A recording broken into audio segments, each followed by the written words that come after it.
एक औरत दर्जी के पास गई और गुस्से से बोली, भाई तुमने ये कैसा सिया है? जब भी बैठती हूँ सारा खींच जाता है और लगता है अब फट जाएगा। दर्जी ने सुकून से जवाब दिया, बाजी मैंने तो नाप बिल्कुल ठीक लिया था। अब आपका वजन 1 महीने में 10 किलो बढ़ गया है, तो कमीज के टांकों का क्या कसूर? बीवी ने रोमांटिक अंदाज में कहा, जान जरा मेरे चेहरे पर हाथ तो फेरो, कितना मुलायम है। शोहर ने हाथ लगाया और फौरन पीछे करके बोला, वाह भाई वाकई बहुत मुलायम है। पर ये बताओ रात को सोने से पहले मुंह पर सरसों का तेल कौन लगाता है? लड़की परेशानी में मैकेनिक के पास गई और बोली, भाई जरा चेक कर रहे हैं, जब मैं पीछे से ब्रेक लगाती हूँ तो बड़ी अजीब सी आवाज आती है और मेरा पूरा जिस्म हिल जाता है। मैकेनिक ने गाड़ी देखी और बोला, मोहतरमा आपकी पिछली ब्रेक के लेदर बिल्कुल घस चुके हैं, लोहा लोहे से टकराएगा तो चीखें ही निकलेंगी ना। तू समझा? हाँ। नहीं तू समझा नहीं। एक लड़का बस में लड़की के बिल्कुल साथ चिपक कर खड़ा था। लड़की गुस्से से बोली, भाई साहब जरा पीछे होकर खड़े हो, आपका बार बार मुझे टच हो रहा है। लड़का मासूमियत से बोला, बाजी मेरा इसमें क्या कसूर है? ड्राइवर ब्रेक ही ऐसी मार रहा है कि मेरा लंच बॉक्स बार बार आपकी कमर पर लग रहा है। समझ रहे हो आप? उस्तानी ने गुस्से से कहा, तुमने तो मुझे बिल्कुल ही मायूस कर दिया। मैंने तो सोचा था तुम बहुत जबरदस्त परफॉर्म करोगे। तालिब इल्म सर झुकाकर बोला, मैडम जी पर्चा ही इतना आउट ऑफ सिलेबस था, मेरा तो कलम ही नहीं चला।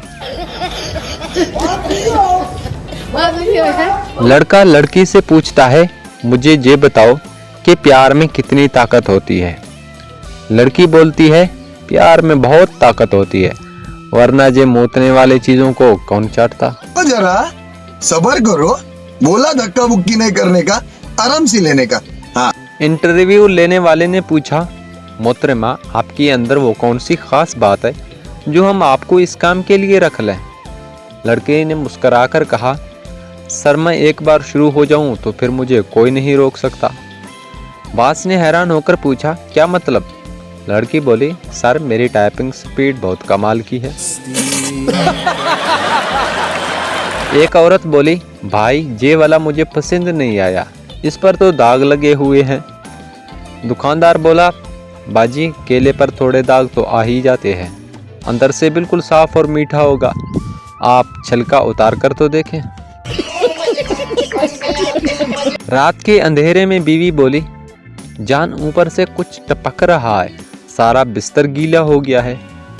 शोहर ने आंखें मलते हुए कहा, यार मैंने सुबह ही मकान मालिक को बोला था कि छत की दरारें बंद करवा दे, अब बारिश में हम क्या कर सकते हैं? लड़की ने पोज बनाते हुए कहा, भाई जरा नीचे से लेना ताकि सब कुछ बड़ा और वाज़े नजर आए। फोटोग्राफर बोला, बाजी कैमरा जितना मर्जी नीचे कर लूं, आपके पीछे जो कचरे का ढेर है वो तस्वीर में जरूर आएगा। हमारे यार कैसे कैसे लोग रहते हैं यार यहाँ पर। एक लड़का पार्क में बैठा रो रहा था। दोस्त ने पूछा, रो क्यों रहे हो? लड़का बोला, वो मुझे छोड़कर चली गई। दोस्त बोला, बहन के लौड़े वो छोड़कर चले गई तो कोई और पटा लेना, तेरा दिल टूटा है लौड़ा नहीं। फिर से आ गए रे बाबा, इधर जहर खाने का पैसा नहीं है तुझा। पड़ोसन ने ताना देते हुए कहा, बहन तुम्हारे घर से तो रोज रात को खट खट की आवाजें आती है, क्या रात को ही सारा जोर लगाना होता है? बीवी ने ठंडी आह भरी और बोली, बहन क्या करूं, शोहर मोची है, दिन भर बाजार में होता है, रात को घर आकर ओवर टाइम लगाता है ताकि बच्चों की फीस पूरी हो सके। बीवी झंझला कर बोला, बाबूजी देखो मैं आपके बच्चे की मां बनने वाली हूँ। शोहर चौंक कर बोला, पर मैं तो कल ही दुबई से वापस आया।